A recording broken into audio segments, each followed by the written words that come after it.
ಶ್ರೀ ಗುರುಭ್ಯೋ ನಮಃ. ಹರಿ ಓಂ. ಗುರು ಬ್ರಹ್ಮ ಗುರು ವಿಷ್ಣು ಗುರುದೇವೋ ಮಹೇಶ್ವರ, ಗುರು ಸಾಕ್ಷಾತ್ ಪರಬ್ರಹ್ಮ, ತಸ್ಮೈ ಶ್ರೀ ಗುರುವೇ ನಮಃ. ಗುರುವೇ ಸರ್ವಲೋಕಾನಾಂ ವಿಷಯೇ ಭವರೋಗಿಣಾಂ ನಿಧಯೇ ಸರ್ವವಿದ್ಯಾನಾಂ ಶ್ರೀ ದಕ್ಷಿಣಾಮೂರ್ತಯೇ ನಮೋ ನಮಃ. ಆತ್ಮೀಯ ವೀಕ್ಷಕರೇ, ಈ ನಮ್ಮ ಕನ್ನಡ ಆಸ್ಟ್ರೋ ಮೀಡಿಯಾ ಚಾನಲ್ನಲ್ಲಿ ವಿಶೇಷವಾಗಿರ್ತಕ್ಕಂಥ ಪರಿಹಾರಗಳ ಬಗ್ಗೆ ನಾನು ಈಗಾಗಲೇ ನಿಮಗೆ ತಿಳಿಸ್ಕೊಟ್ಟಿದ್ದೀನಿ. ಬಹಳ ಸರಳವಾಗಿ ನೀವೇ ಮಾಡಿಕೊಳ್ಳುವಂಥ ಪರಿಹಾರಗಳು ಸಾಕಷ್ಟಿದೆ. ಆ ಒಂದು ಪರಿಹಾರಗಳನ್ನ ಕೆಲವು ನೀವೇ ಮಾಡಿಕೊಂಡು ಜೀವನದಲ್ಲಿ ಬಹಳಷ್ಟು ಒಂದು ಸುಖ ಸಂತೋಷ ನೆಮ್ಮದಿಯನ್ನು ತಗೊಂಡು ನಮಗೆ ನೀವು ಕರೆ ಮೂಲಕ ತಿಳಿಸ್ತಾ ಇದ್ದೀರಾ, ಅಥವಾ ನಾವೆಲ್ಲರೂ ನಿಮಗೆ ಸಿಕ್ಕಿದಾಗ ಬಹಳ ಸಂತೋಷದಿಂದ ಇದನ್ನು ನಮ್ಮ ಜೊತೆ ಹಂಚ್ಕೊಳ್ತಾ ಇದ್ದೀರಾ. ಇದೇ ರೀತಿಯಾಗಿ ಹಲವಾರು ಒಂದು ಪರಿಹಾರಗಳು ಅಂತ ಹೇಳಿದಾಗ ಅದರಲ್ಲಿ ಮಂತ್ರಗಳು ಅನ್ನುವಂತಹದ್ದು ಒಂದು ವಿಶೇಷವಾಗಿರ್ತಕ್ಕಂಥದ್ದು ಇರುತ್ತೆ.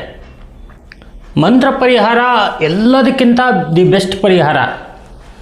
ಮಂತ್ರವನ್ನು ಒಂದು ಸಲ ನಾವು ಕರಗತ ಮಾಡಿಕೊಂಡ್ರೆ, ಅಂದರೆ ನಾವು ಮಂತ್ರವನ್ನು ಸಿದ್ಧಿ ಮಾಡಿಕೊಂಡ್ರೆ, ಆ ಮಂತ್ರ ನಮಗೆ ಒಂದು ಅತೀ ಎತ್ತರವಾಗಿರ್ತಕ್ಕಂಥ ಒಂದು ಸ್ಥಳಕ್ಕೆ ನಮ್ಮನ್ನು ಕರ್ಕೊಂಡು ಹೋಗುತ್ತೆ.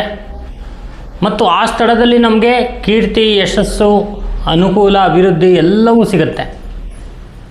ಅಂತಹ ಅದ್ಭುತವಾಗಿರ್ತಕ್ಕಂಥ ಮಂತ್ರಗಳಿದೆ. ಅಂತಹ ಮಂತ್ರಗಳಲ್ಲಿ ಬೀಜಾಕ್ಷರದಿಂದ ಕೂಡಿರ್ತಕ್ಕಂಥ ಮಂತ್ರಗಳಿದೆಯಲ್ಲ, ಅದು ಇಡೀ ಬ್ರಹ್ಮಾಂಡವನ್ನೇ ಕಂಟ್ರೋಲ್ ಮಾಡುವಂಥ ಶಕ್ತಿ ಇದೆ ಆ ಮಂತ್ರಕ್ಕೆ. ಬೀಜಾಕ್ಷರಗಳಿಂದ ಕೂಡಿರ್ತಕ್ಕಂಥ ಮಂತ್ರಗಳು.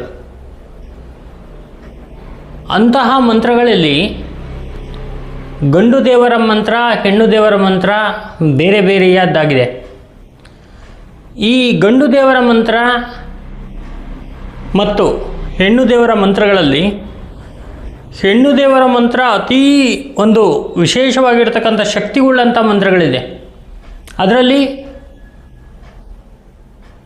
ದೇವಿಯ ಮಂತ್ರ, ಶಿವನು ಎಲ್ಲ ತಂತ್ರಗಳನ್ನು ಕಟ್ಟಾಕಬೇಕಾದ್ರೆ ದೇವಿ ತಂತ್ರವನ್ನು ಕಟ್ಟಾಕೋದಕ್ಕೆ ಅವನ ಕೈಲಿ ಆಗಿಲ್ಲ,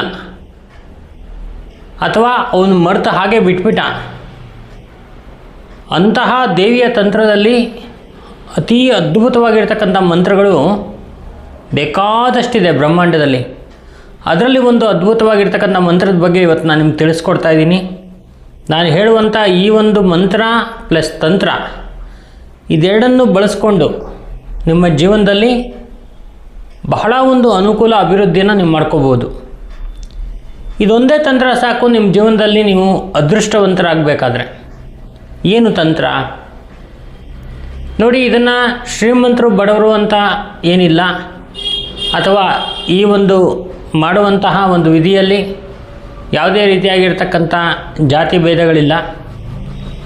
ಈ ಒಂದು ತಂತ್ರ ಮಂತ್ರವನ್ನು ಮಾಡಬೇಕಾದ್ರೆ ನೀವು ಶುದ್ಧ ಮನಸ್ಕರಾಗಿ ದೇವಿಯ ಜೊತೆ ಫುಲ್ ಕನೆಕ್ಟ್ ಆಗಿ ದೇವಿಯನ್ನೇ ಸ್ಮರಿಸ್ಕೊಂಡು ಆ ದೇವಿಯ ಸ್ಮರಣೆಯ ಜೊತೆಗೆ ಈ ಮಂತ್ರವನ್ನು ನೀವು ಹೇಳಬೇಕಾಗತ್ತೆ.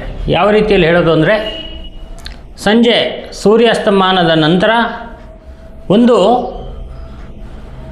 ತುಪ್ಪದ ದೀಪ, ಅದನ್ನು ಮಣ್ಣಿನ ಒಂದು ದೀಪದಲ್ಲಿ ಬೇಕಾದ್ರೂ ಹಚ್ಬೋದು, ಬೆಳ್ಳಿ ದೀಪದಲ್ಲಿ ಬೇಕಾದ್ರೂ ಹಚ್ಬೋದು, ತಾಮ್ರದ ದೀಪ, ಹಿತ್ತಾಳೆ ದೀಪದಲ್ಲಿ ಬೇಕಾದ್ರೂ ಹಚ್ಬೋದು, ಪಂಚಲೋಹ ದೀಪದಲ್ಲಿ ಬೇಕಾದ್ರೂ ಹಚ್ಬೋದು, ಕುಂಬಳಕಾಯಿ ದೀಪದಲ್ಲಿ ಬೇಕಾದ್ರೂ ಹಚ್ಕೋಬೋದು. ಈ ಥರ ಒಂದು ತುಪ್ಪದ ದೀಪವನ್ನು ಹಚ್ಚಿ ಆ ತುಪ್ಪದ ದೀಪದ ಮುಂದೆ ನೀವು ಕುಳಿತು ಆ ದೀಪವನ್ನೇ ನೀವು ನೋಡ್ತಾ, ಆ ದೀಪದಲ್ಲಿ ದೇವಿಯ ಒಂದು ಪ್ರತಿಮೆಯನ್ನು ನೀವು ಕಾಣ್ತಾ, ನಾನು ಒಂದು ಹೇಳುವಂತಹ ಒಂದು ಅದ್ಭುತವಾಗಿರ್ತಕ್ಕಂಥ ಮಂತ್ರವನ್ನು ನೀವು ಪಠಣೆಯನ್ನು ಮಾಡಬೇಕು. ಈ ಮಂತ್ರ ಯಾರೋ ಏನೋ ಒಂದು ಸುಮ್ಮನೆ ಒಂದು ಕೂಡಿಸಿರ್ತಕ್ಕಂಥದ್ದು ಅಥವಾ ಯಾರೋ ಒಂದು ಹೇಳಿರೋಂಥಕ್ಕಂಥದ್ದು ಆ ಥರದ್ದಲ್ಲ ಈ ಮಂತ್ರಗಳು. ಇದು ತಂತ್ರಸಾರ ಗ್ರಂಥದಲ್ಲಿರುವಂಥ ಅತಿ ಅದ್ಭುತವಾಗಿರ್ತಕ್ಕಂಥ ಮಂತ್ರ. ಈ ಮಂತ್ರ ಯಾವ ರೀತಿಯಲ್ಲಿದೆ ಅಂತಕ್ಕಂಥ ವಿಚಾರವನ್ನು ನಾನು ನಿಮ್ಗೆ ಇವಾಗ ಹೇಳ್ತೀನಿ. ಆ ಮಂತ್ರವನ್ನು ನೀವು ಕರೆಕ್ಟಾಗಿ ನೋಟ್ ಮಾಡಿಕೊಂಡು ಅದೇ ರೀತಿಯಲ್ಲಿ ನೀವು ಹೇಳ್ಕೊಂಡು ಹೋಗಬೇಕು. ಏನಿದು ಮಂತ್ರ ಅಂತ ಹೇಳಿದ್ರೆ ಎಲ್ಲರೂ ಬರ್ಕೊಳ್ಳಿ. ಓಂ ಹ್ರೀಂ ಶ್ರೀಂ ಕ್ಲೀಂ ದುಂ ದುರ್ಗಾಯೈ ಕನಕಾವತ್ಯೈ ಸ್ವಾಹ. ಈ ಮಂತ್ರ 1008 ಸರಿ 48 ದಿನ ಸಾಂಧ್ಯಾಕಾಲದಲ್ಲಿ ತುಪ್ಪದ ದೀಪದ ಮುಂದೆ ಕುಳಿತು ಹೇಳುವಂಥ ಅದ್ಭುತವಾಗಿರ್ತಕ್ಕಂಥ ಮಂತ್ರ. ಈ ಮಂತ್ರ ಹೆಂಗಿರುತ್ತೆ ಪವರ್ ಅಂತ ಹೇಳಿದ್ರೆ ಇಡೀ ಬ್ರಹ್ಮಾಂಡವನ್ನೇ ಕನೆಕ್ಟ್ ಮಾಡುತ್ತೆ. ಅಷ್ಟು ಒಂದು ಅದ್ಭುತವಾಗಿರ್ತಕ್ಕಂಥ ಮಂತ್ರ ಆಗಿರುತ್ತೆ. ನಿಮ್ಮೆಲ್ಲರಿಗೂ ಕೂಡ ಗುರುಗಳೇ ಯಾವುದಾದ್ರು ಒಂದು ಮಂತ್ರ ಕೊಡಿ ನನಗೆ, ನಾನು ಕೂಡ ಈ ಒಂದು ಮಂತ್ರವನ್ನು ಮಾಡ್ತೀವಿ ಅಂತಕ್ಕಂಥವ್ರು ಹಲವಾರು ಜನ ಇದ್ದಾರೆ, ಕೇಳ್ತಾ ಇರ್ತಾರೆ. ಅಂಥವರಿಗೋಸ್ಕರ ಈ ಒಂದು ಮಂತ್ರವನ್ನು ಕೊಡ್ತಾ ಇರೋದು. ಕನಕಾವತ್ಯೈ ಸ್ವಾಹ ಅಂತಕ್ಕಂಥ ಮಂತ್ರ ನಿಮ್ಮ ಇಡೀ ಒಂದು ಜನ್ಮದಲ್ಲಿ ಇರುವಂಥ ದೋಷ ಶಾಪಗಳನ್ನೆಲ್ಲ ತಗೊಂಡು ನಿಮಗೆ ಅದೃಷ್ಟವಂತರನಾಗಿ ಮಾಡಿ ಅನುಕೂಲವಂತರನಾಗಿ ಮಾಡುತ್ತೆ. ಅಂತಹ ಅದ್ಭುತವಾಗಿರ್ತಕ್ಕಂಥ ಮಂತ್ರ ಬರ್ಕೊಳ್ಳಿ. ಈ ವಿಡಿಯೋವನ್ನು ನಿಮಗೆ ಇಷ್ಟವಾದರೆ ಲೈಕ್ ಮಾಡಿ, ಶೇರ್ ಮಾಡಿ, ಸಬ್ಸ್ಕ್ರೈಬ್ ಮಾಡ್ಕೊಳ್ಳಿ. ಮುಂದಿನ ಒಂದು ವಿಡಿಯೋದಲ್ಲಿ ಇನ್ನೊಂದು ಅದ್ಭುತವಾಗಿರ್ತಕ್ಕಂಥ ವಿಚಾರದ ಬಗ್ಗೆ ಹೇಳ್ತೀನಿ. ನಮಸ್ಕಾರ. ಲೈಕ್ ಮಾಡಿ, ಶೇರ್ ಮಾಡಿ ಮತ್ತು ಸಬ್ಸ್ಕ್ರೈಬ್ ಮಾಡಿ ಕನ್ನಡ ಆಸ್ಟ್ರೋ ಮೀಡಿಯಾ.